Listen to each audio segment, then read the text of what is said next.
కలుగును గాక. మీ అందరికీ వందనాలు చెల్లిస్తున్నాను.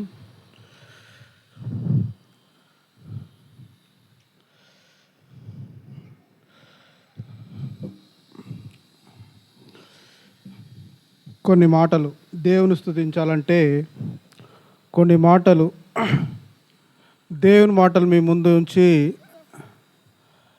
ఆయన ఘనపరచడానికి, ఆయన మహిమపరచడానికి, ఆయన స్తుతించడానికి లేఖన భాగాల నుంచి కొన్ని వచనాలు మీ ముందు ఉంచాలనే నా ప్రయత్నమే కానీ మరొకటి కాదు. ఆ ప్రయత్నం చేసి మీ ముందు ఉంచుతాను.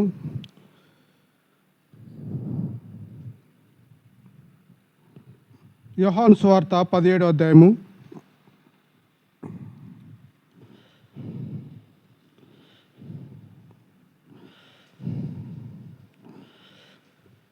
20వ వచనం 21వ వచనం. నేను ఇద్దరు అందరం కలిసి చదువుకుందాము. మరియు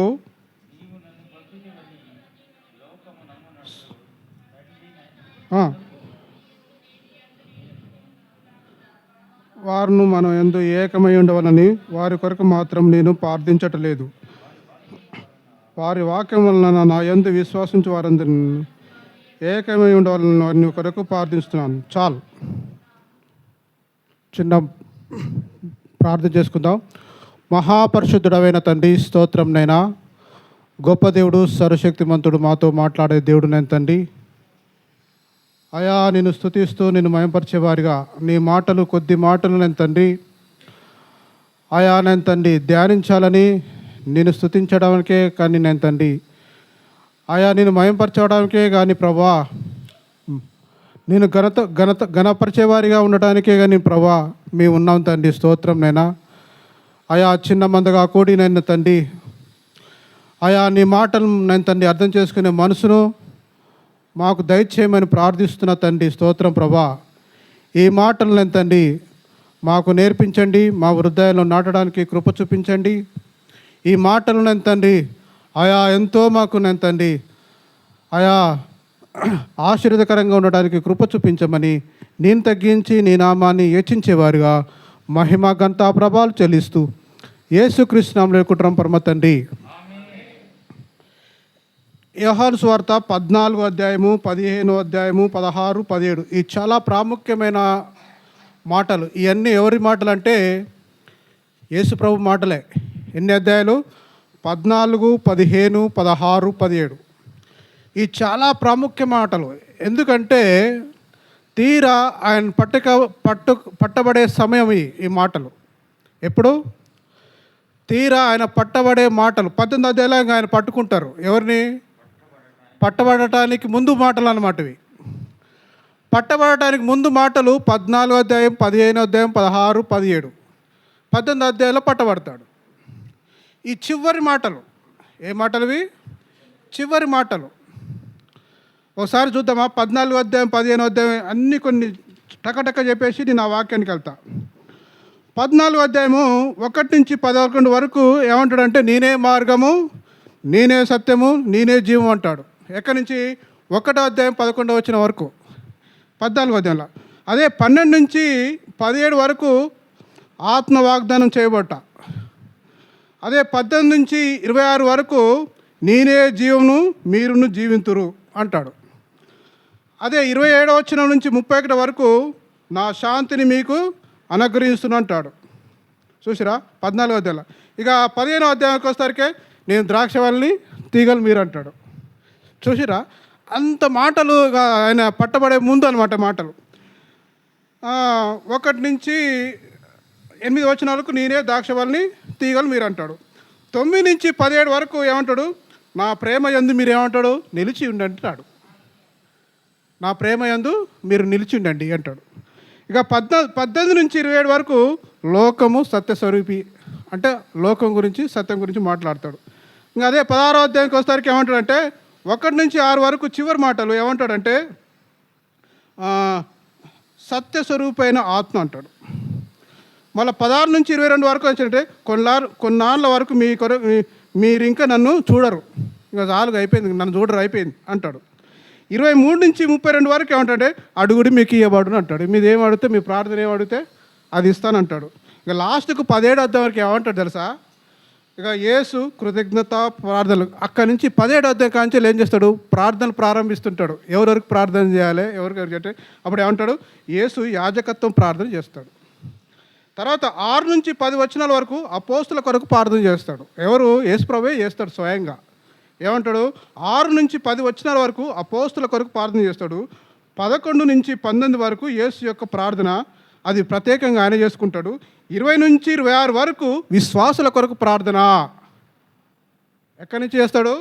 20-26 వరకు విశ్వాసుల కొరకు ప్రార్థన. మనం చదువుకుంది ఏం ప్రార్థన? విశ్వాసుల కొరకు ప్రార్థన. అందుకనే అంటాడు. ఇప్పుడు మళ్ళీ ఒక్కసారి చదవండి నేను చదివించిన మాట.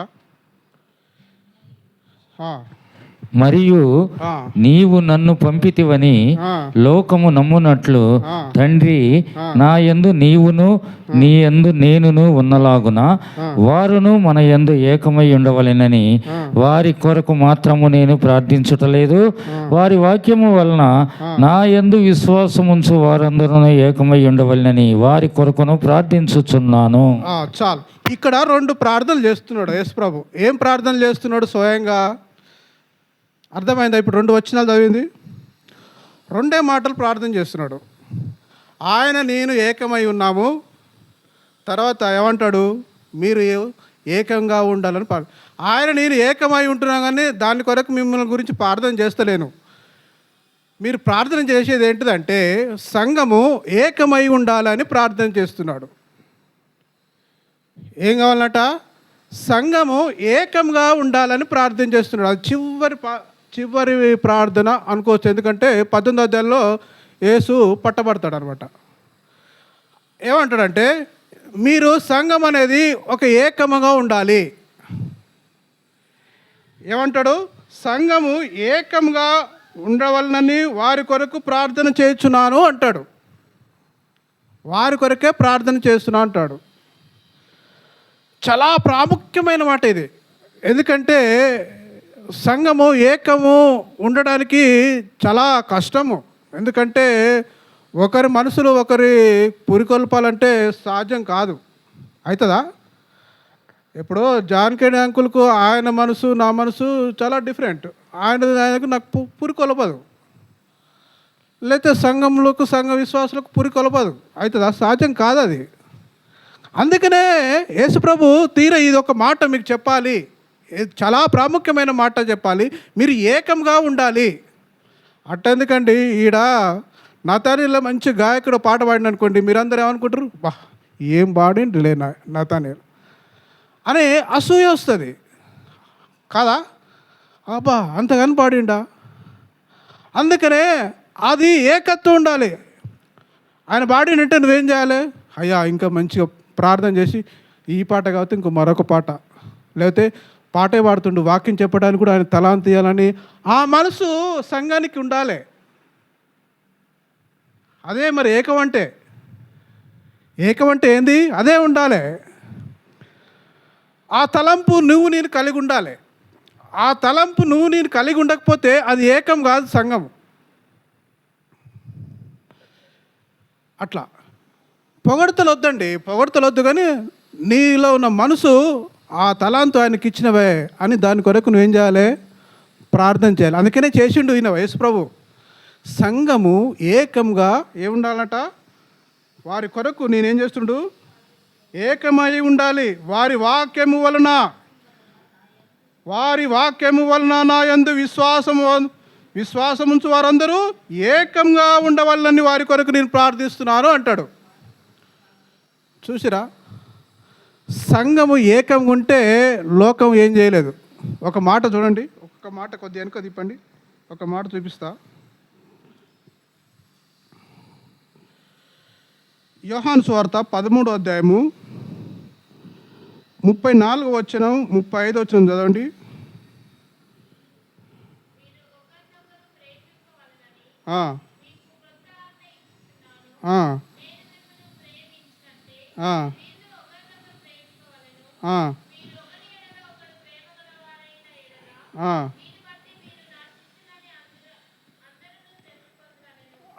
చాలు. ఈడే ఒక మాట ఏమంటుందంటే, సంఘంలో ఒకరిని ప్రేమించుకుంటున్నట, అంటే శిష్యులకు చెప్పే మాట ఇది.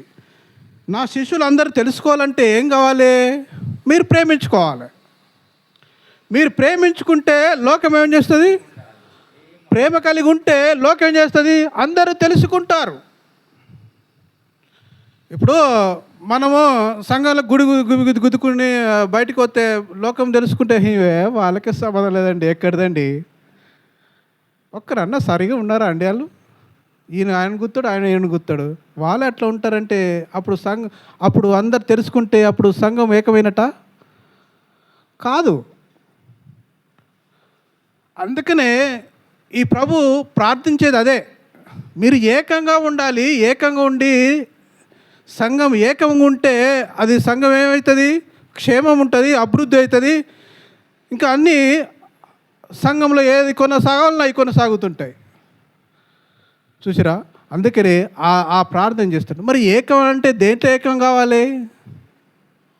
ఒకరినొకరు ప్రేమించుకోవడమే ఏకమైపోతుందా? కానీ భక్తుల జీవితాలు చూస్తే చాలా మాటలు చెప్తుంటారు. ఇందులో ఏకం కావాలి, రొట్టెలు ఏకం కావాలి, ఒకరినొకరు నువ్వు ద్రాక్షరసంలో ఏకం కావాలి, సవాస లేఖలో భోజన పంతులు ఏకం కావాలి, అవసరం వస్తే అది ప్రార్థనలో ఏకం కావాలి. ఆ మాటలు మీ ముందుంచి మనం ప్రార్థన దేవుని స్తుతించి దాన్ని మహిమపరిచి అని నేను కొన్ని మాటలు మీకు తెలియజేయాలని అనుకుంటున్నాను. చూడండి, ఎలా ఏకం కావాలి. అపోస్తుల కార్యము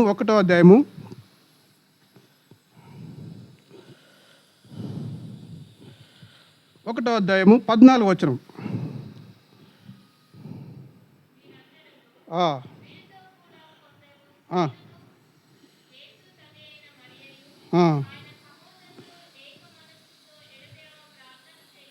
చాలు. ఇక్కడ ఏకం ఏంటి కావాలంటే ప్రార్థన విషయంలో ఏకం కావాలి. దేని విషయంలో? నీవు నేను సంఘము ప్రార్థన విషయంలో ఏకం కావాలి. దేంట్లో అమ్మా? ప్రార్థన విషయంలో ఏకం కావాలి. ఇప్పుడు ఉదాహరణకు మన కుటుంబంలో ఉంటుంది, సోమవారం నుంచి శనివారం వరకు మనం కుటుంబంలో సాయంత్రం కుటుంబం ప్రార్థన ఏకమవుతామా? కాము. ఆయన వస్తారికి కొద్దిగా లేట్ అయిందనుకో, ఇక అసలే మర్చిపోతాం. రాగానే ఏం చేస్తాం? భోజనాలు తింటాం, కథం మంచాలు ఎక్కుతాం. అది కాదు ఇక్కడ ఉద్దేశం. సంఘం అనేది కుటుంబం ప్రార్థనలో ఏకం కావాలి. ఒకవేళ భర్త తొందరగా వస్తే, పిల్లలు తొందరగా వస్తే, అరే ప్రార్థన చేసుకుందామని తల్లి చెప్పేవారికి ఉండాలి, భర్త కూడా చెప్పేవారిగా ఉండాలి. అయ్యా దేవుని మాటలు 4 పాటలు ప్రార్థించుకొని ఆయన స్తుతించి ఆయన మహిమపరిచి కొద్దిసేపు ఒకరి తర్వాత ఒకరు ప్రార్థన చేసే మనసు ఉండాలి. అదే ఏకం అంటే. ఆడ మనం పురికరిపల్లి ఉండాలి. అంటే ఒకరు ఏకమై ఉండాలి. ఆయన ఆరాధించేవారిగా ఆయన మహిమపరిచయం కావాలంటే నువ్వేం చేయాలి? ప్రార్థించే మనసు ఉండాలి. మనం ఏం చేయాలి? ప్రార్థించే మనసు ఉండాలి. అదే ఏకం. ఆ ఏకం లేకపోతే మన సంఘంలో మన ప్రార్థన ఏమవుతుంది అంటే కుంటుపడుతుంది అంటే అర్థమైందా? కుంటి పడిపోతుంది. మన ప్రార్థన కుంటి పడిపోతుంది. కానీ మనము కుటుంబంలో ఏకం ఉండాలి, సంఘంలో కూడా ఏకం ఉండాలి. మనం ప్రార్థించే విషయాల్లో చాలా జాగ్రత్త ఉండాలి. అలాట ఎవరు? వీరితో కూడా కొందరు స్త్రీలను, యేసు తల్లి అయిన మరియా, ఆయన సహోదరులు. అంటే ఎవరు సహోదరులు? ఆయన సహోదరులు అంటే ఎవరు? యేసు ప్రభు అన్నదమ్ములు, లేకపోతే వాళ్ళే. వారి సహోదరులు ఏక మనసుతో ఎడతెగక ప్రార్థన చేస్తున్నారు. చూసారా అండి? మనం కూడా అలా ఉండాలండి. మనం కూడా ఏకంగా ఉంటే సంఘము అభివృద్ధి పొందుతుంది. సేవకుని కొరకు ప్రార్థించాలి, సంఘం కొరకు అన్యుల కొరకు ప్రార్థించాలి. సువార్త పరిచయాల వరకు ఎవరైతే సువార్తకి వెళ్తున్నారో వారి కొరకు నువ్వు ప్రార్థించాలి. ఆ మనసు మనం కలిగి ఉండాలి. అందుకనే ప్రభు అంటాడు, మీరు ఏకత్వంగా ఏక మనసుతో మీరు ఉండాలని నేను ప్రార్థిస్తున్నాను. అయితే నా చివరి మాటలు, రేపైతే నేను పట్టబడిపోతుంటారు, నేను మీకు కనబడను, మీరు ఇది జాగ్రత్తగా ఉండండి అని ఆ మాటలు సంఘానికి చెప్పినట్టుగా, లేకపోతే ఆ శిష్యులతో పాటు అందరికీ చెప్పినట్టుగా ఈడ మనం చూస్తాం. ఫస్ట్ ఏంటిదంటే ప్రార్థనలో ఏకంగా ఉండాలి. ఎలా ఉండాలమ్మా? ప్రార్థనలో మనం ఏకంగా ఉండాలి. రెండో చూసినట్టయితే చూద్దాం, చూడండి.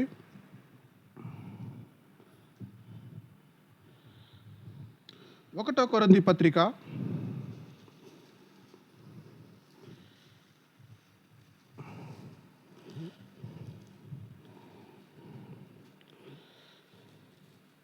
1వ అధ్యాయం 10వ వచనం.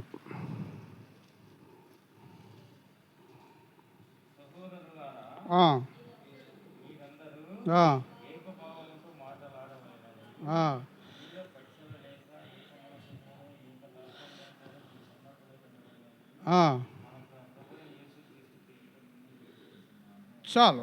ఇక్కడ అపోస్తలుడు పౌలు ఏమంటుండే తెలుసా? సహోదరులారా, మీరందరూ ఏకభావంతో మాటలాడవలనని మీలో కక్షలు లేక ఏక మనసుతోనూ ఏక తాత్పర్యంతోనూ మీరు సన్నద్ధులై ఉండి వలనని మన ప్రభు అయిన యేసుక్రీస్తు పేరట మిమ్మల్ని వేడుచున్నాడు. ఆయన మంచి ఒక ప్రార్థన చేస్తున్నాడు. వేడుకుంటున్నానంటే ఏది? ప్రార్థన చేసేదే. వేడుకున్నటం అంటే ఏది? ప్రార్థన చేసేదే. ఆయన అపోస్తలుడైన పౌలు ఒక ప్రార్థన చేస్తున్నాడు. మీలో కక్షలు ఉండొద్దు, మీలో కక్షలు ఉండొద్దు, మీలో అసూయ ఉండొద్దు, మీలో కోపం ఉండొద్దు, మీలో కొంతమంది అయితే పెదములు కొరుకుతుంటారు. ఆడనా అవి ఉండొద్దు, అవి మానేయాలి. అవి నువ్వు ఎంత మానేస్తే అంత మంచిది, సంఘానికి క్షేమం. కక్షలు ఉండొద్దండి సంఘంలో. ఆయన ప్రార్థన చేస్తుండు, మీరు అలా ఉండాలి. ఏమంటుండు? ఏడుకుంటున్నానంటే ఏంది? ఆయన ఎంత కన్నీరు ప్రార్థన చేస్తున్నాడో. అపోస్తలుడు పౌలు ఎంత కన్నీటి ప్రార్థన చేస్తున్నాడో. కక్షలు ఉండొద్దు, అసూయ ఉండొద్దు. ఏమంటుండో? మీలో కక్షలు ఉండొద్దు, మీరు ఏక మనసుతోనూ, ఒక మనసు, నీ మనసు నా మనసుతో, ఒక మనసుతో, ఏక మనసుతో, ఏక తాత్పర్యంతో మాటలు అన్నీ ఒక తీరుగా ఉండాలి అని మీరు సన్నద్ధుడై ఉండవలనని మన ప్రభు అయిన యేసుక్రీస్తు పేరట వేడుకుంటున్నాను. అట్లా ఉండాలండి. చూసిరా, పౌలు చక్కటి మాటలు అవుతున్నాడు. కక్షలు ఉండొద్దు, కోపం ఉండొద్దు. ఎందుకంటే ఇప్పుడు ఈ భూమి మీద ఉండకపోతే ఎక్కడ ఉంటావు? ఈ భూమి మీద సంఘం ఉన్నప్పుడు అలా ఉండకపోతే ఇంకా ఎలా ఉంటావు? కొంతమందికి అయితే ఏరాలకు అసలే పడదు. సటకులు పడుతుంది కానీ అన్నదమ్ములకైతే పడదు. అది సంఘక్షేమం కొరకు కాదండి, ఆ సంఘక్షేమం అసలే కాదు. అందుకని కోపం ఉంటే ఇప్పుడు ఆయన మీద నాకు కోపం ఉందనుకోండి, నువ్వు ఆయనతోటి కాకుండా ఇంకో దగ్గర పోయి, అయ్యా నాకు ఆయన మీద కోపం ఉంది, ఆ కోపం పోతట్టుగా నువ్వు ప్రార్థన కోరు, క్షేమం కొరకు కోరు. ఆయన ప్రార్థన చేస్తాడు. ఆయనలో కోపం ఉందట, అయ్యా తీసేయండి, పరిశుద్ధాత్మని మాట్లాడాలని, ఆయనకు ఆదరించాలని అప్పుడు ప్రార్థన చేస్తాడు కదా, ఆ కోపం పోతుంది కదా. అలా అనం. మనం ఏం చేస్తే ఆయన కోపం చూపిస్తుంటాం. అది సంఘక్షేమం కొరకు కాదండి, కక్షలు ఉండొద్దు. అందుకనే కక్షలు ఉంటే సంఘము అభివృద్ధి పొందదు. అందుకని అంటాడు దేవుడు, మీరు ఏక మనసుతో ఉంటేనే సంఘం అభివృద్ధి, ఏక మనసుతో ఉంటేనే మీరు సంఘము క్షేమం కొరకు, ఏక మనసుతో ఉంటేనే ప్రార్థిస్తారు, ఏక మనసు ఉంటుంటే బలలో పాల్గొంటారు, ఏక మనసులు ఉంటేనే సువార్త చెప్పగలుగుతారు. ఇవన్నీ మనం ఏం చేయాలంటే ఏక మనసుతో ఉండాలి. ఏముండాలి? ఏకం కలిగి ఉండాలి, ఏక భావంతో ఉండాలి. మనలో ఏది అసూయ ఉండొద్దు అని నేను అందుకని వేడుకుంటున్నాను అంటాడు పౌలు. నేనేమంటాడు? ఆయన సన్నిధిలో నేను ప్రార్థిస్తున్నాను, ఆయన సంఘంలో నేను ప్రార్థిస్తున్నాను అలా ఉండాలని. కొరింథీ పత్రికలో సంఘం కొరకు అలా ఉండాలి అని ఆయన వేడుకుంటున్నాడు. చూడండి, మనం కూడా మన సంఘం కూడా మరి ఈరోజు ఈ మాటలు నాకే చెప్తున్నట్టుగా నీకు అనిపిస్తుంటే, ఈరోజు నేను ఎంతైనా మార్చుకోవాలి. అయ్యా, నేను ఒకరి మీద కోపం ఉన్నాను, ఒకరి మీద నేను అసూయపడి ఉన్నాను, ఒకరంటే నాకు గిట్టదు అని నువ్వు అనుకుంటున్నావా? ఈరోజు నువ్వు మార్చుకోవాలి. అదే ప్రభు మాట్లాడుతున్నాడు నీతోటి. ఆ మాటలు నీతోటి మాట్లాడుతున్నాడు ప్రభువే.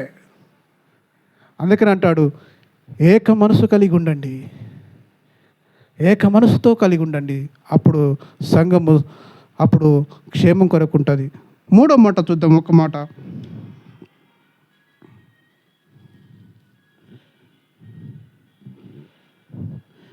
ఫిలిప్పీయులకు రాసిన పత్రిక 2వ అధ్యాయం 2వ వచనం.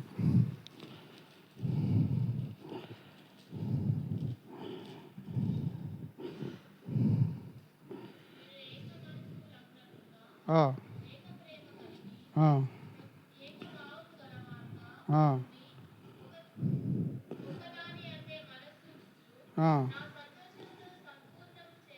ఆ, చాలు. ఈ మాట ఎవరు చెప్తున్నారు? ఈ మాట కూడా పౌలే చెప్తున్నాడు. ఏమంటుండు? మీరు ఏక మనసులకు ఉన్నట్లుగా ఏక ప్రేమ కలిగి ఏక భావం కలిగి ఉండి ఒక్కదాని అందే మనసు ఉంచుతూ నా సంతోషం ఏం చేయాలట? సంతోషం ఏం చేయాలి? సంపూర్ణం చేయాలి. సంపూర్ణం చేయాలి. సంపూర్ణం చేయండి అని అంటుండు. ఇప్పుడు ఒకటి ఏదైనా గృహం కట్టిడనుకో, మధ్యలో అయిపోతే అది సంపూర్ణమైనట కానట్టది. లేకపోతే ఒక ప్రాజెక్టు కట్టినవనుకో, అది సగం కట్టి వదిలేసామనుకో, అది సంపూర్ణమైనట కాదు, అసంపూర్ణం అది. అట్లా అనమాట. సంపూర్ణం చేయాలంటే ఏం చేయాలి? సంఘమే చేయాలి. ఇంక మరి ఇంకే చేసేది ఏం లేదు. ఏమంటుండంటే మీరు ఏక మనసులకు ఏక ప్రేమ కలిగి, ఒకే ప్రేమ. ప్రేమ ఎవరిది? దేవుంది ప్రేమ. ఆ ప్రేమ నీలో, నాలో, అందరిలో ఉంది. ప్రేమ, దేవుని ప్రేమ ఎవరిలో ఉంది? మనలో ఉంది. ఇప్పుడు నేను యేసు ప్రభు ప్రేమ కలిగి ఉన్నాను, అంకుల్ ప్రేమ కలిగి ఉన్నాడు, అదే మీరు కూడా అదే ప్రేమ కలిగి ఉన్నారు. మరొక ప్రేమ కాదు కదా. మీ ప్రేమ, మా ప్రేమ అంత ఎవరి ప్రేమ? యేసు ప్రేమే, మరొక ప్రేమ కాదు. నేను బయట విషయాల ప్రేమలు చెప్తలేనండి.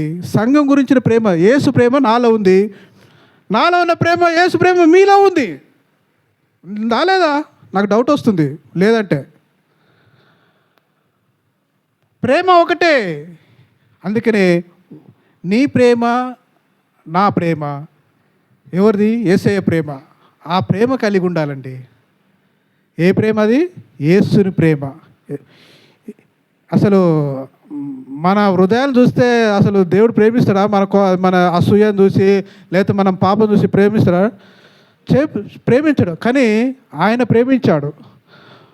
మనలో ఎవరన్నా అబద్ధం అంటే అనుకో, మనం ప్రేమిస్తాం, వాడు ఎప్పుడు అబద్ధం అంటాడు అంటాడు. కానీ ప్రేమ చూపించాం. కానీ యేసయ్యకు మనకు ఎంత ప్రేమ వ్యత్యాసం ఉందో చూడండి. అర్థమవుతుందా?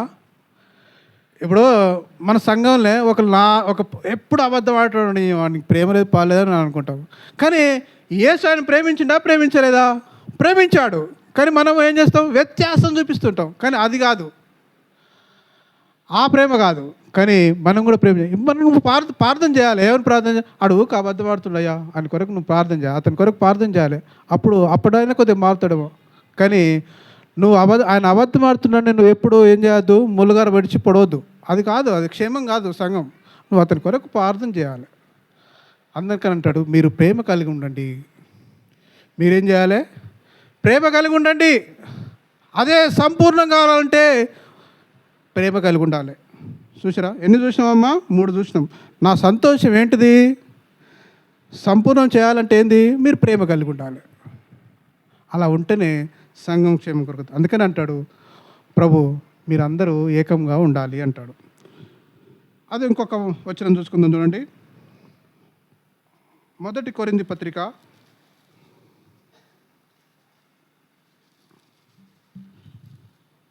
10వ అధ్యాయము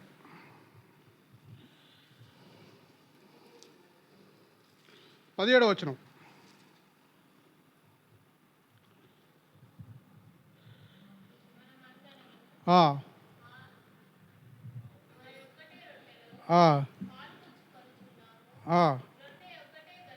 ఆ.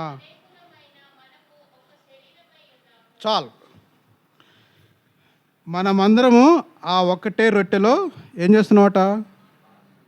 దేంట్లో పాలు పంచుకుంటున్నాము? ఈ రొట్టెలే. ఆ ఏసే రొట్టెలో పాలు పంచుకున్నప్పుడు వ్యత్యాసాలు ఉంటాయా? ఉండొద్దు. శరీరం దేవుని శరీరంలో రొట్టెలో పాలు పంచుకుంది ఎవరు? సంఘమంతా. సంఘమంతనా కాదా? సంఘమంతా పాలు పంచుకున్నప్పుడు నువ్వేం చేయాలి? పాలు పంచుకున్నాడు సంఘము, ఆయన ఒక శరీరము. అందుకని అనేకులు మనం ఒక శరీరమై ఉన్నాము అంటున్నాడు ఇక్కడ. అనేకులమైన మనము ఒక శరీరమై ఉన్నాము. ఆ ఒక శరీరమై ఉన్నప్పుడు మనం ఏం చేయాలి? ఆయన రొట్టెలో మనం ఏం చేయాలి? పాలు పంచుకోవాలి. ఏం చేయాలమ్మా? ఆయన రొట్టెలను పాలు పంచుకోవాలి. అందుకనే ఆడ కూడా వ్యత్యాసం ఉండొద్దు. అందరము శరీరాన్ని, ఆయన రొట్టెని పాలు పంచుకుంటే అప్పుడు కూడా ఏకమైనట్టు. అందుకని అంటాడు, దాంట్లో కూడా మీరేం చేయాలి? రొట్టెల్లో కూడా ఏకమై ఉండాలి. ఎట్లుండాలి? ఏకంగా ఉండాలి. రొట్టెలే ఏకం ఉండాలి, ప్రార్థనలు ఏకం ఉండాలి, సహవాసంలో ఏకం ఉండాలి, అన్నిట్లలో ఏకం ఉండాలి అని మన ప్రభు చెప్పిన మాటలు ఇవి చూసుకుందాం. దేంట్లో ఉండాలట? రొట్టెలో ఉండాలి. ఇంకా అదే కొరింథీ పత్రిక 12:13 వచనం కూడా చూడండి. 12:13 వచనం.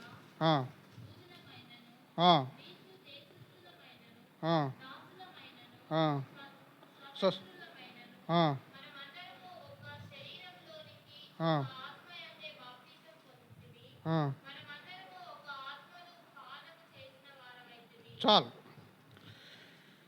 ఈడ చూడండి ఏమంటుందంటే, ఎలాగనగా యూదులమైన మనను, గ్రీసు దేశమైన మనను, దాసులమైనను, స్వతంత్రమైన మనమందరం ఒక్క శరీరంలోనికి ఒక్క ఆత్మ యందే బాప్తిసం పొందితిమి. మనమందరము ఒక్క ఆత్మను పానం చేస్తున్నాము. సో దేంట్లో చేయాలి పానము? పానం అంటే ఏంది అమ్మా?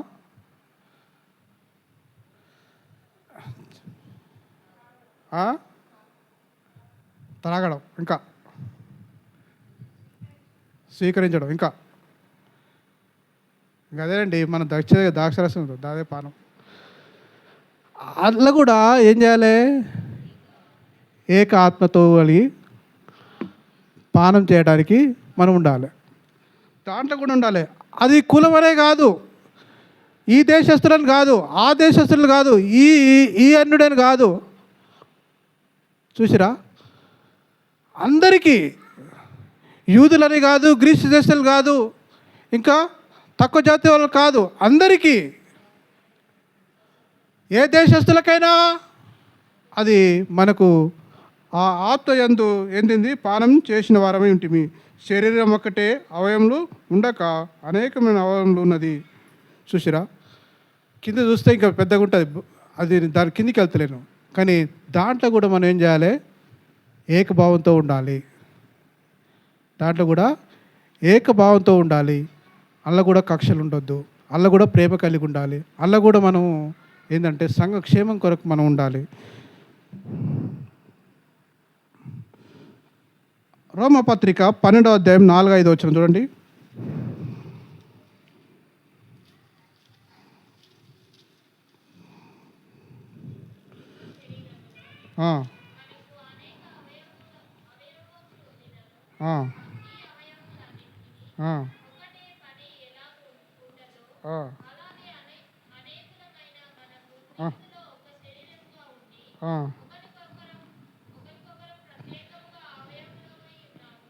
చాలు. ఇక్కడ ఏమంటున్నంటే, నేను ఒక్క శరీరం మనకు అనేక అవయములు అంటే, ఇప్పుడు నేను చేసేది కార్పెంటర్ పని. ఈ ఒక్క శరీరానికి అనేక పనులు ఉంటాయి. ఏదంటే నా పని ఏంది? కట్టె పని. ఈ పని చేస్తా, ఆ పని చేస్తా, ఈ పని చేస్తా.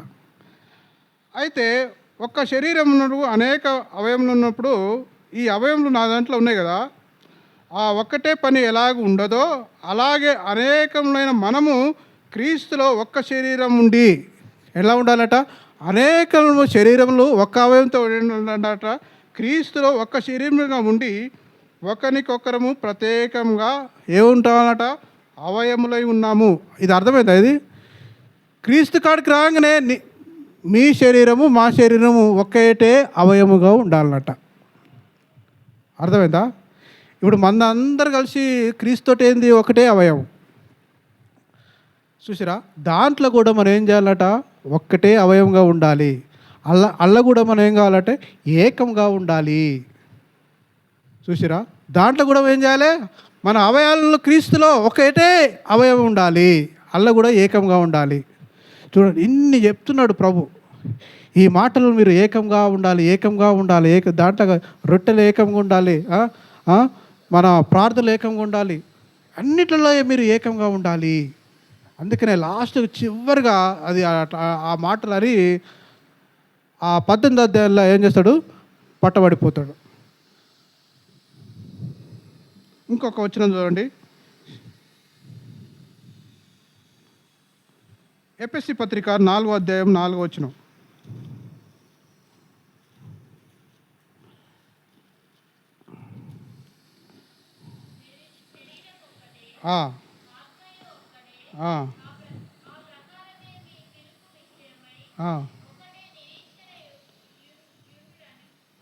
ఒకటే నిరీక్షణ ఉండుటకే పిలువబడి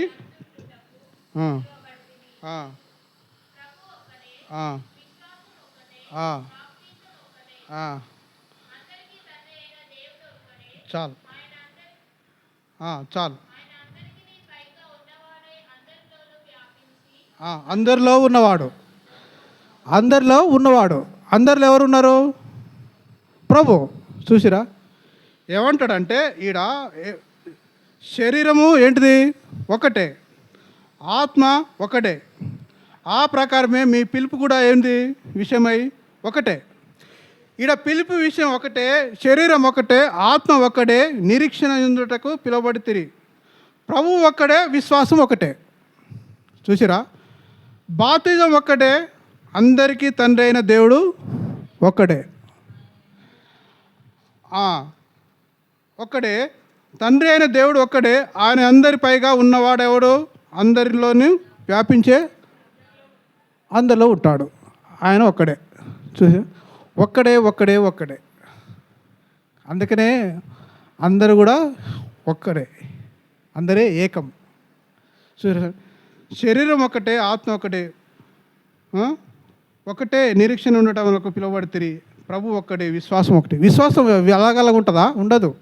విశ్వాసం ఏంది, ఒక్కటే, దేవుని గురించే నిరీక్షణ ఒకటే విశ్వాసం. మన ప్రభు ఒక్కడే. చూసిరండి, ఇవన్నీ ఒక్కడే ఒక్కడే ఒక్కడే అంటాడు. పిలుపు కూడా ఒకటే, పిలుపు కూడా ఒకటే. అందుకని అంటాడు, మీరు సర్వలోకానికి వెళ్ళి సర్వ సృష్టికి సువార్త ప్రకటించండి, వెళ్ళి మారు మనసు పొందిన వారికి ఏం చేయండి, బాప్తిజం ఇవ్వండి. ఆ పిలుపు ఒకటే. శరీరము, ఇప్పుడు మన శరీరం ఒకటే ఉంటుంది. కొన్ని శరీరాలు ఎట్లా ఉంటాయి, ఇప్పుడు చేప శరీరం ఉంటుంది చూసారా, అది వేరు, మానవ శరీరం వేరు, ఇంకా మళ్ళా వేరే జంతువుల శరీరం అలా. కానీ మన శరీరం ఏంటిది, ఒకటే శరీరం. మన శరీరం ఏంటిది, ఒకటే శరీరం. అందుకనే మనం ఏం చేయాలంటే, మనం ఒక శరీరం అయి ఉండి ఒక ఏకభావంతో ఉండి ఆయన యందు మనం స్తుతిస్తుంటే దేవునికి ఎంతో ఘనత చెల్లిస్తుంది. ఇంకా రెండు చూపించి నేను ముగించాలని అనుకుంటున్నాను.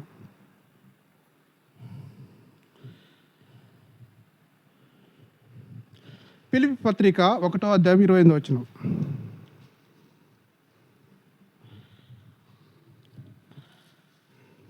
ఒకటి 28. నేను చదవనా? ఏ విషయంలోనూ ఎదిరించి వారికి బెదరక అందరినూ ఒక్క భావంతో సువార్త విశ్వాస పక్షంన పోరాడుచు ఏక మనసు గలవారే నిలిచిన్నారని నేను మిమ్మును గూర్చి వినులాగున మీరు క్రీస్తు సువార్తకు తగినట్టుగా ప్రవర్తించండి. ఏమంటున్నాడు ఇక్కడ? ఏ విషయంలోనూ ఎదిరించు వారికి బెదరద్దట. అందరూ ఒక్క భావంతో ఉండాలన్నట. దేంట్లో? సువార్త విషయంలో. సువార్త విషయంలో కూడా ఒక్కటే భావంతో ఉండాలి. సువార్త విశ్వాస పక్షంన పోరాడుచు ఏక మనసు గలవారే నిలిచిన్నారని నేను మిమ్మును గురించి వినులాగున మీరు క్రీస్తు సువార్తకు తగ్గినట్టుగా ప్రవర్తించండి. సువార్త విషయాలు కూడా ఒకటే భావంతో ఉండాలి. ఇప్పుడు కొంతమంది సువార్తగా మనం వెళ్ళిపోతుంటే కొంతమంది బెదిరిస్తారు అనుకో, మనం అంతా ఏం చేయాలట, ఒక భావంతో ఉండాలి, ఒక మనసు కలిగి ఉండాలి అని కూడా చెప్తున్నాడు. ఎవరు? పౌలు, అపోస్తలుడు పౌలు చెప్తున్నాడు. మీరు కూడా అట్లా ఉండాలి. లాస్ట్కు ఇవన్నీ చూసి లాస్ట్కి ఒక్క ప్రార్థన చేస్తుంటాడు యేసు ప్రభు. అది ఎక్కడంటే అదొక్క మాట నేను చదివి నేను ముగించాలని అనుకుంటున్నాను. అదే యోహాను సువార్త 17వ అధ్యాయం 11 వచ్చిన చూడండి.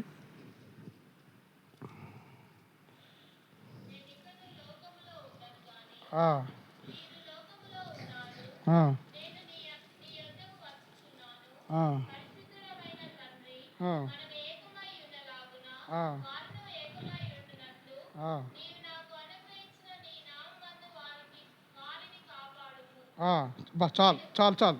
ఇక్కడ ఏమంటున్నానంటే, నేను ఇంకనంగా లోకంలో ఉండను.